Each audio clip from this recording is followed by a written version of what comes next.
Salut à tous et bienvenue dans cette vidéo. Dans cette vidéo d'aujourd'hui, on demande de déterminer le domaine de définition des fonctions à variable réelle et à valeur dans R suivante. Petit a, f de x, dont l'expression analytique c'est 3x moins 3 sur x carré moins 1. Et en petit b, f de x égale racine carrée de x carré moins 2x moins 3.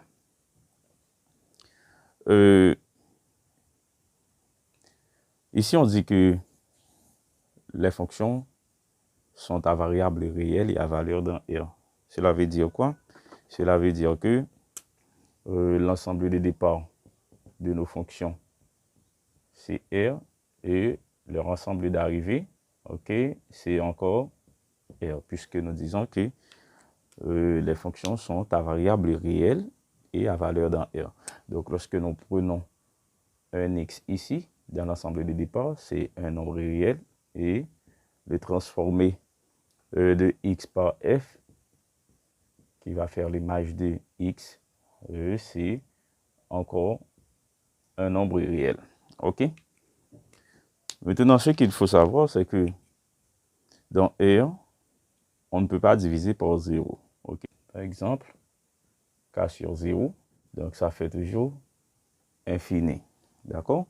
On ne peut pas diviser par 0 dans R. Ensuite, nous savons que la racine carrée d'un nombre négatif, OK?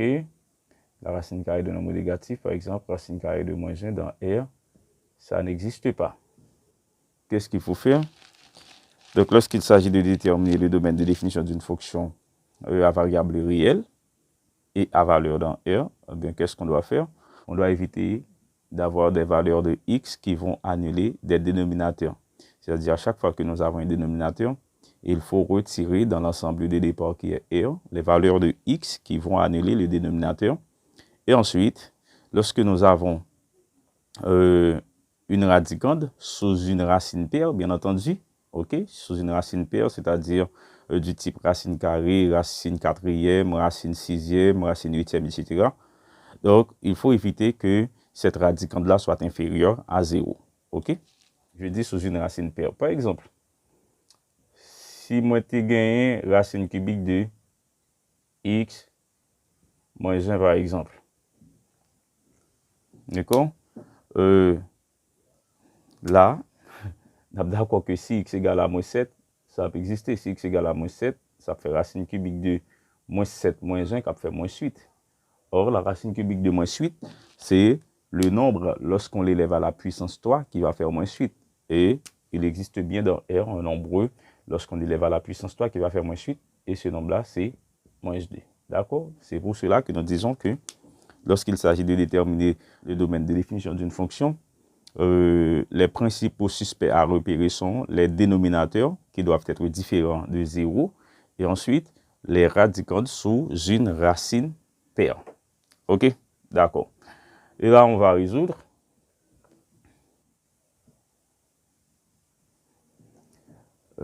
Pour la première fonction,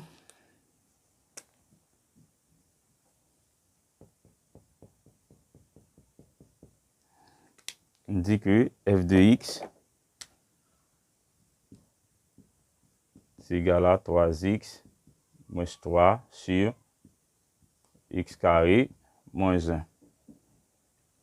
Puisque la fonction est définie de l'ensemble R vers l'ensemble R, ici nous avons la présence d'un dénominateur, on va dire que cette fonction-là va exister, ceci est seulement si le dénominateur est différent de 0. Ou bien, on va dire que ddf, qui est le domaine de f, df, ça va être égal à l'ensemble R dans lequel on va enlever toutes les valeurs de x telles que le dénominateur,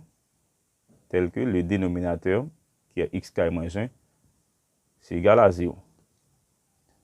Donc, on a veillé pour que le dénominateur ne soit pas égal à 0. Et arrivé ici, on va résoudre. Donc, on va résoudre l'équation x carré moins 1 égale à 0. X carré moins 1 égale à 0. Donc, là, nous avons une différence de d carré. Donc, ça fait x moins 1 facteur de x plus 1. la différence de d carré conduit toujours au produit de la différence et de la somme. Donc, x moins 1 facteur de x plus 1 égale à 0. Et là, nous avons bien une équation produit. Donc, pour que ce produit-là soit égal à 0, il suffit que l'un au moins des deux facteurs soit nul. Donc, c'est dire que x moins 1 égale à 0 ou x plus 1 égale à 0. Donc, ici, x égale à 1 ou x égale à moins 1.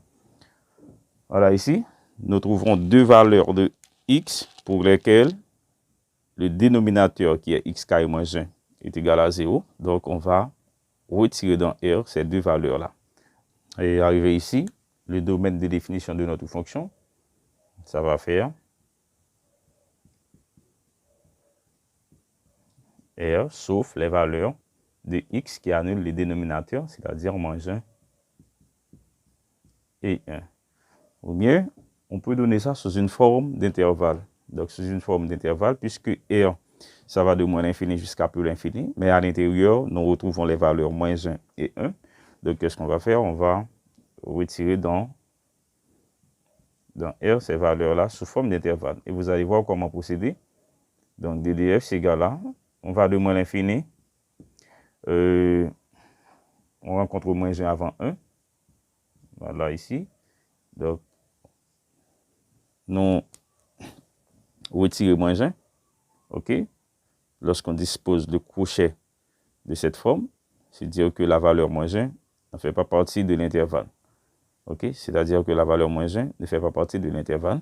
Et on va réunir à cette partie de R là une autre partie de R qui va de moins 1 jusqu'à 1, puisque l'homme sorti dans moins 1, avant de arriver dans plus l'infini, moi rencontrer 1. OK? Et puis là, on va encore faire la réunion d'une autre partie de R qui est de 1 jusqu'à une autre partie de R qui va de 1 jusqu'à plus l'infini. Donc ici, le domaine de définition de F, ici, c'est R moins l'infini jusqu'à plus l'infini, OK? Mais dans lequel on enlève les valeurs moins 1 et 1. Tel est le domaine de définition de notre fonction f de x égale à 3x moins 3 sur x carré moins 1. Et là, on peut encadrer le résultat. Et maintenant, pour la deuxième fonction, f de x égale racine carrée de x carré moins 2x moins 3. Nous l'avons dit précédemment que pour une fonction définie de R vers R, il faut surveiller à ce que lorsque nous avons une radicande sous une racine paire, pour que cette radicande-là ne soit pas inférieure à 0. Puisque dans R, on ne peut pas extraire la racine carrée d'une quantité négative. Donc ici, cette fonction-là va exister pour... Donc cette fonction-là va exister, c'est lorsque cette radicande-là est supérieure à 0. C'est lorsque ceci est seulement si x carré moins 2x moins 3, c'est une quantité qui est supérieure ou égale à 0. Maintenant, comment savoir si cette quantité-là est supérieure ou égale à 0? Pour savoir si cette quantité est supérieure ou égale à 0, on va devoir procéder à une étude de signe de cette quantité. Donc, pour étudier son signe, on va l'annuler et dresser son tableau de signes. Donc, on va dire que x carré moins 2x moins 3, c'est égal à 0. Là, c'est une équation du second degré à résoudre. On peut naturellement calculer delta, mais bien sûr, on peut trouver une technique de factorisation. On va essayer de voir si nous pouvons trouver deux nombres tels que leur produit, ça va faire moins 3 et que leur somme, ça fait moins 2. Donc ici, si nous considérons les nombres moins 3 et 1, lorsque nous faisons moins 3 plus 1, ça fait moins 2. Et quand on fait moins 3 par 1, ça fait moins 3. Donc, du coup, on peut écrire ce polynôme comme ça. Ça fait x carré moins 3x plus x moins 3. Et ça, c'est égal à 0. Puisqu'en fait, ici, moins 3x plus x, ça fait moins 2x. On change rien dans l'écriture. Et là, on peut faire un groupement ici. Donc, x carré moins 3x plus x moins 3. OK. Donc, ça va faire ici. Là, on peut factoriser par x. X facteur de x moins 3 plus x moins 3. Ça, c'est égal à 0. Et là, nous avons x moins 3 qui est commun. OK. Donc, ça va faire x moins 3 facteur de x plus 1. Lorsqu'on met x moins 3 en facteur, il reste ici 1. Donc, ça fait x plus 1. De tout, c'est égal à 0. Donc là, nous avons encore un produit de deux facteurs. Ce produit de deux facteurs-là va être nul si au moins l'un des facteurs c'est égal à 0. Donc, c'est dire que soit x moins 3 égale à 0 ou x plus 1 égale à 0. Donc, c'est soit x égale à 3 ou x égale à moins 1.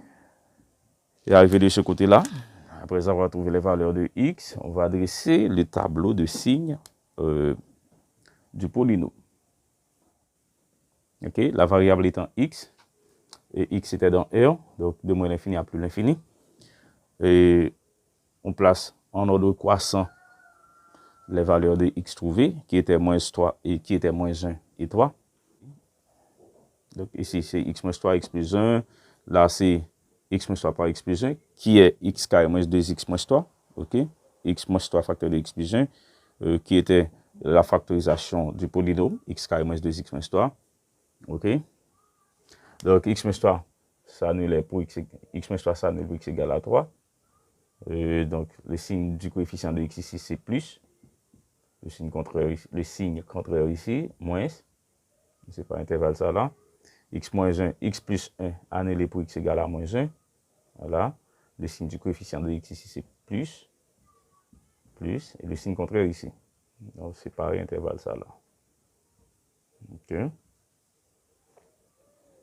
Et là, on va faire le produit des signes, puisque notre polynôme, c'était x carré moins 2x moins 3 que nous avons factorisé sous cette forme. D'accord? Donc, le produit des signes, ça va faire moins par moins ici, ça fait plus. Et moins par plus, ça fait moins. Et plus par plus, ça fait plus. Mais préalablement, nous avons défini la condition d'existence de notre fonction. Nous avons dit que notre fonction sera définie ceci et seulement si.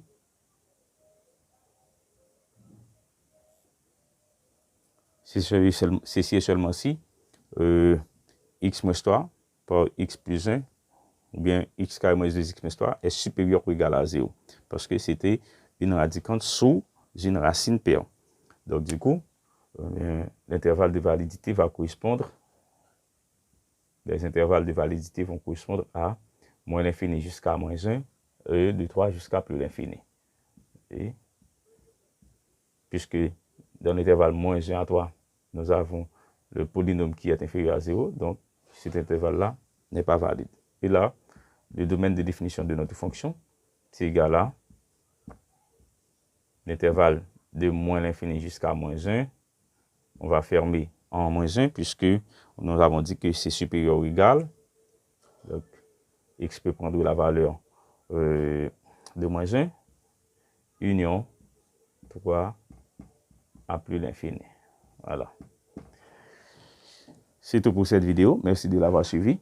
Si vous êtes nouveau, abonnez-vous et activez la cloche de notification pour ne rien manquer. Et bien sûr, aidez-nous à faire la promotion de cette page pour pouvoir atteindre beaucoup plus de gens. Merci. Ciao.